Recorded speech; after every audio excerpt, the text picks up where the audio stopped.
Season 2 kicks off right in the middle of chaos. Kong smashes through the Monarch and Apex base on Skull Island, just wrecks everything in sight. Buildings crumble, alarms blare, soldiers scatter, and helicopters drop like flies as he tears through the place.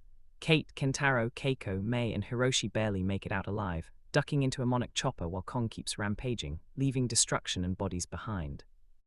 When the dust settles, Keiko wakes up in a medical bay onboard Outpost 18, Monarch's floating HQ.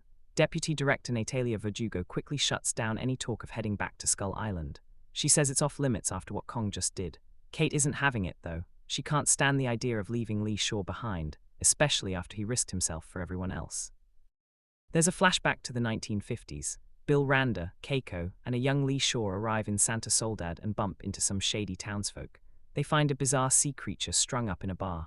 It doesn't seem important at first, but you can tell it'll matter later.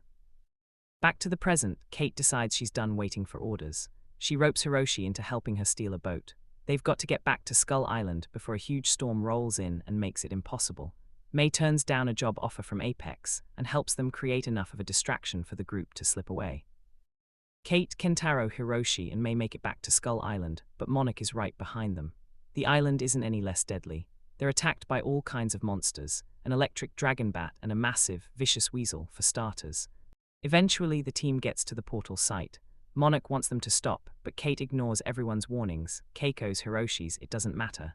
She opens the portal and sends a rescue pod for Shaw. He finds it and makes it back to Skull Island, battered but alive. Looks like the mission's a success. But it's not over. Something else slips through the portal, a huge sea titan. As Kong roars somewhere in the distance, this new monster, later named Titan X, crawls out and bolts into the ocean. The group makes it back to the Monarch research vessel, not realizing a tiny scarab creature has hitched a ride with them. Shaw, still recovering from his ordeal in Axis Mundi, warns Keiko that Titan X isn't some new threat. They've tangled with it before. Right away, Tim gets pushed into leading the crew, but he and Shaw butt heads when Shaw insists they chase after Titan X instead of just keeping tabs on it. As Monarch pursues Titan X across the ocean, Keiko starts questioning what Monarch even stands for.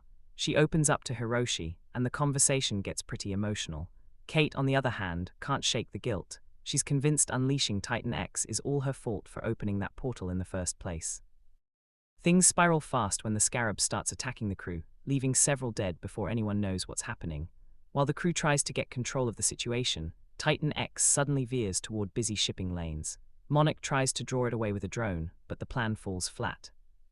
Then everything gets worse. The scarab lets out a deafening sonic scream.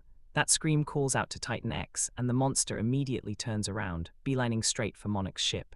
Suddenly, the crew gets it. They're no longer chasing the Titan. It's after them. The story flashes back to 1957. Bill Randa drops off Keiko and a young Lee Shaw in Santa Soledad. Locals invite them to a celebration, but things take a turn. It's actually part of a ritual. As soon as Shaw and Keiko are drugged, they see hundreds of scarabs crawling up from underground and rushing to the sea. Seconds later, Titan X erupts from the water, attacking with its massive tentacles. Back in the present, chaos erupts. Shaw grabs a captured scarab, jumps into a speedboat and takes off alone, hopping to draw Titan X away and save the others. In 1957 on Santa Soledad, the Titan slips beneath the water and Keiko grabs a quick photo before they have to bolt. The villagers spot them and give chase, forcing Keiko and Shaw to dash into the forest. They don't make it far, cornered pretty quickly, but Shaw creates just enough chaos for them to escape. The camera has to stay behind. Jump ahead to 2017. Outpost 18 docks in Tokyo for repairs. Kate tells Mei she's heading to San Francisco. She can't shake the guilt after releasing Titan X. Meanwhile, Shaw confronts Tim and learns that Monarch's higher-ups want to keep Titan X under wraps, worried the truth will start a panic. The plan gets upended when Jason Trissop from Apex storms in, takes over the ship, and throws Shaw and Keiko into Monarch custody. Tim refuses to let the mission die. Quietly, he helps Keiko, Shaw, Hiroshi, and Kentaro slip off the ship. Keiko believes Hiroshi's device can mimic a scarab's call. Maybe it'll lure Titan X away from crowded neighborhoods. The group takes off into Tokyo, hunting for the device.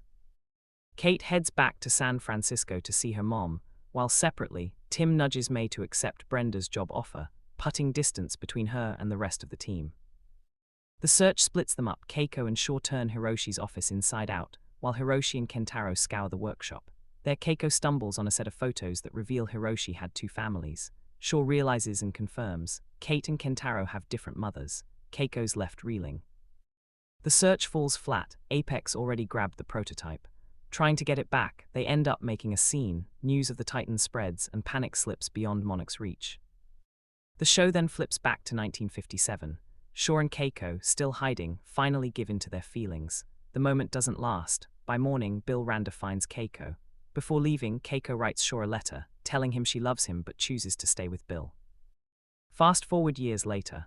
After Keiko and Shaw disappear into Axis Mundi, Bill's left sorting through Shaw's things and stumbles onto the letter. Reading it, everything falls into place. He sits there, stunned. Now he knows the secret they kept from him. In 1962, with Bill Randa stumbling across Keiko's letter about her feelings for Lee Shaw, it wrecks him. He walks out on his family and spends years chasing Titan migration routes, alone and obsessed until his life just unravels. He dies in 1973. Fast forward to 2015, Apex retrieves everything from his research boxes in the Monarch archives. By 2017, Titan X shows up at Ofu Beach in American Samoa. Scarabs burst out of the sand and swarm into the ocean. Two surfers ignore the warnings, and the scarabs kill them. Titan X then crushes a Monarch patrol boat, wiping out the entire crew. In San Francisco, Kate's fighting waves of guilt after she gets home. She sees Esther Keane, who thanks her for saving her son during G-Day. It's a small comfort. At least for a moment, Kate feels a bit lighter.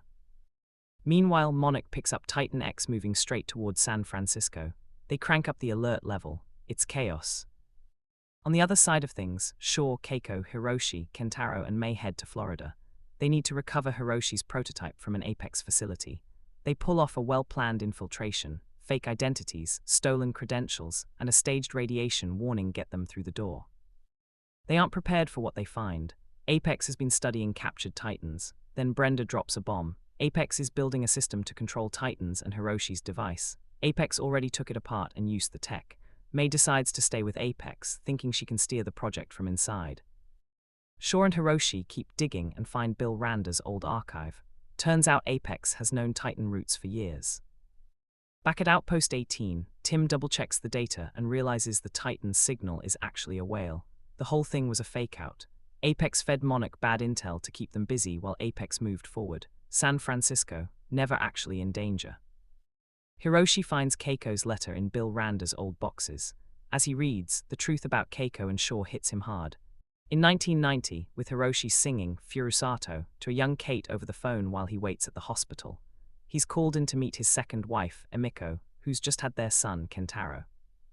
Jump to 2017. Hiroshi confronts Keiko after reading her letter to Lee Shaw. He blames her for breaking up their family. Keiko says writing it was a mistake, but Hiroshi can't let it go. Later, Shaw pulls Hiroshi aside and tells him to stop fixating on the past and look ahead. Monarch leadership refuses Tim's request to go after Titan X directly, so Shaw, Keiko, Kate, Kentaro, and Hiroshi set out by boat for Santa Soledad anyway. Shaw explains Titan X was supposed to return in 2023, but the Suzuki device woke it up early.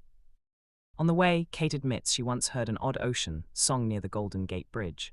Keiko realizes it's connected to Titan X. The device woke the creature before its time. Meanwhile, on Santa Soledad, May and Brenda get ready to use an Apex synaptic link with May's code. Though May warns it's not ready for something as big as Titan X, Brenda insists on pressing forward. Shaw's group comes across Outpost 27, an old Monarch cabin that shows Monarch stayed on the island until 1968, and Bill Randa might have come back after. Hiroshi finds a childhood drawing that ties part of his own history to the island. Outside, Hiroshi admits to Keiko that her letter actually gave him peace. It proved his father didn't leave because of him. A flashback shows Hiroshi in 2014 choosing work at Monarch over his own family after a call about Randa's research. The group discovers that Apex's system is actually meant to control Titans as weapons. Shaw realizes Apex's plans are much bigger than Monarch thought. When Titan X shows up, scarabs burst out of the ground. Shaw tries to stop the Apex drone but gets hurt in the chaos. Kate feels pulled toward Titan X. Brenda activates the drone, and Titan X reacts in agony. May's system can't stabilize it, and Kate also suffers, like she shares a connection with the creature. Titan X destroys the Apex facility and retreats. Brenda's plan completely backfires. Hiroshi is fatally injured. As he dies, Keiko sings Furusato and Kate joins in. Hiroshi dies in their arms. Monarch arrives too late. Tim secures the scene. Brenda and May survive, while Jason Trissop escapes with a briefcase. With a flashback to Skull Island 2 weeks earlier, Kentaro is drawing Kong, but someone catches him in the act and he has to run for it. That night, Hiroshi finally opens up. He tells Kentaro that after G-Day, he went through a rift to Axis Mundi, ended up in Africa, and lost a full year back on Earth. He says spending time with Kentaro gave him back what he missed. Back in 1958, Lee Shaw is getting ready to quit Monarch for a Pentagon job. Honestly, part of the reason is his feelings for Keiko. But after his dad pushes him toward the military, Shaw decides to stay with Monarch and stick close to Keiko and Randa instead. Fast forward to 2017. Hiroshi's funeral pulls everyone back together. Keiko grieves, Kate can't shake her guilt, and Kentaro, overwhelmed with emotion, snaps at Kate. At the funeral, Shaw and Keiko run into their old colleague Dr. Suzuki. He invites them to Hataruma Island and talks about new discoveries in Titan communication. Shaw wants to use Suzuki's research to contact Godzilla. His plan is to get Godzilla to stop Titan X. Kentaro skips the service and heads to Tokyo to meet with May. They have a frank conversation about their past. Kentaro leans in for a kiss, but May gently turns him down. Afterward, Isabel Simmons from Apex Cybernetics finds Kentaro and makes him an offer. Meanwhile, Keiko and Kate dig into Kate's strange connection to Titan X. They use Suzuki's equipment and realize the Titan isn't attacking. It's lost and confused, maybe even out of its own time. Shaw and Suzuki make their way to Mount Osor, looking for a rift to Axis Mundi. They want to use it to reach Godzilla, but when they activate the device, the signal goes somewhere unexpected. It finds a younger Lee Shaw in 1962. In 1962, inside Axis Mundi, a young Lee Shaw and the rest of Operation Hourglass are stranded and desperate.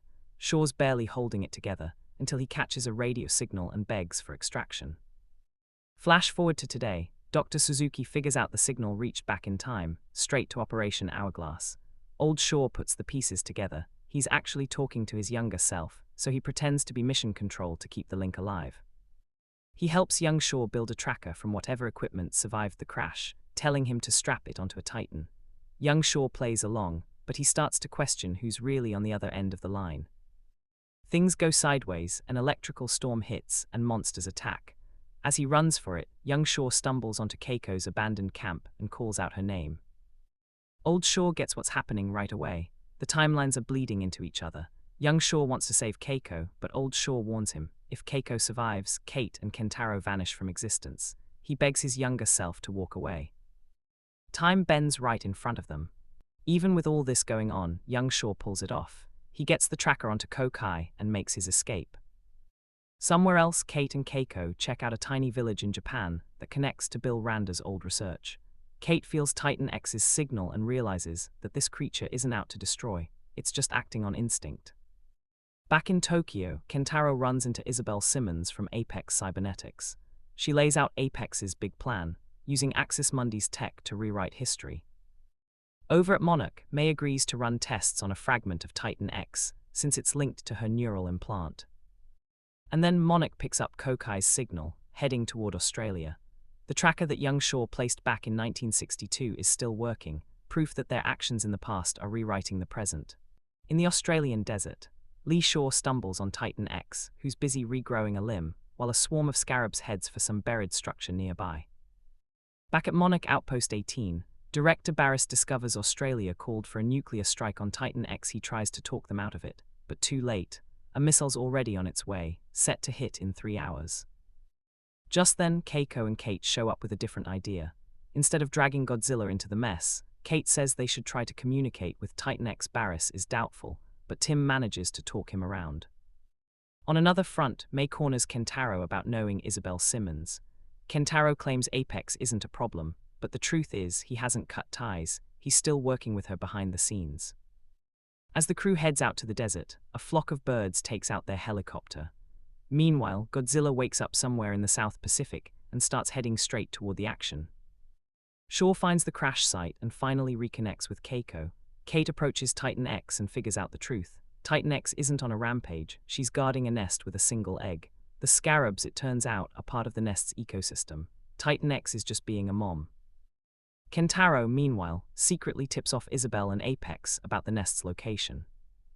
Shaw uses a gamma device that draws Godzilla in, triggering a battle with Titan X. Things get even messier when Jason Trissop and Apex forces swoop in to steal the egg.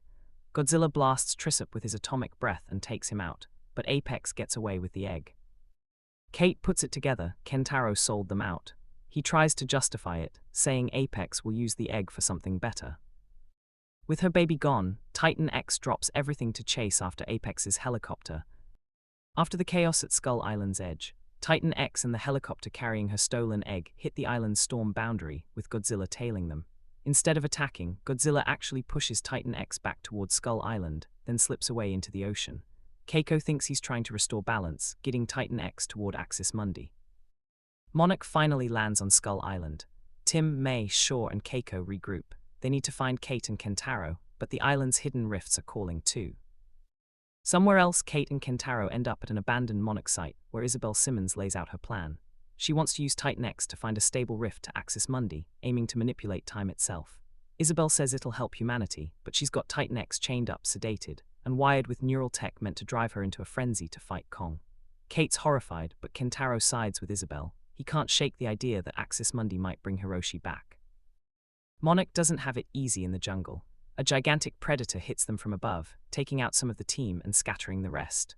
Shaw and Keiko chase after a lead on Bill Rander's old map, while Tim and May follow an implant signal. Shaw and Keiko reach the site where Bill died. There they discover enormous bones, leftover gear, and a secret rift chamber under pond. Among Bill's things, they find devices he sent through rifts, each packed with messages for Keiko. His last recordings show he spent years searching for her. Keiko's torn up, caught between longing and understanding. Back at the facility, Isabel's team turns on Titan X's implants. The Titan wakes up furious. Kate breaks out with Kentaro, who's not so sure about Isabel anymore. Titan X's rage calls Kong from deep inside the island. Out in the Australian desert, Lee Shaw is tracking Titan X as it recovers its strength and scarabs pour over some ancient, half-buried structure. Deep underground, Apex is secretly using skullcrawler signals to draw Kong straight to Titan X, basically setting the stage for a brutal Titan showdown. Back in the Apex facility, Kentaro finally goes all in on Isabel's risky plan.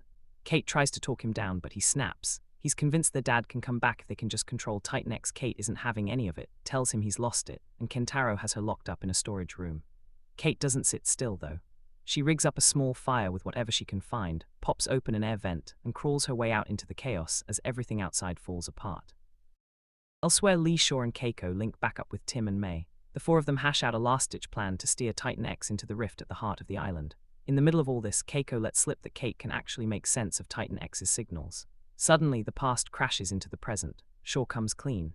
He tells Keiko he warned his younger self not to try to save her back in Axis Mundi, thinking it would keep the timeline safe. Monarch moves in while Kong bursts onto the battlefield and smashes into Titan X. The ground itself shakes as the Titans go at it. Kate, ignoring every warning, rushes straight into the war zone. Meanwhile, May breaks into Apex's systems and realizes the aggression modifiers pushing Titan X are overloaded. The tech is about to fry Titan X's brain. The only way to save her is to shut the whole thing down. Within the mayhem, Kate and Keiko recover Titan X's stolen egg. As soon as they return it, Titan X starts to calm down. Seeing the threat disappear, Kong backs off and disappears into the wild. That's when Shaw shows up in a helicopter, blasting Titan X's recorded call through speakers to lure her toward the central rift. Titan X takes her egg and heads for the shimmering gateway. Right at the threshold, Shaw catches one last glimpse of his younger self. The two share a quiet salute before they move on. When the dust settles, Monarch honors those they lost, and the world finally gets a breather. Keiko's name stays on the memorial wall, a raw reminder of the cost. But peace is short-lived. Kentaro runs off with Isabel, already pushing her big plan even further, well beyond Monarch's reach. In the final shot, Shaw tracks them to Southeast Asia, just as Rodden rears its head, proof that the battle between Titans and people is far from over.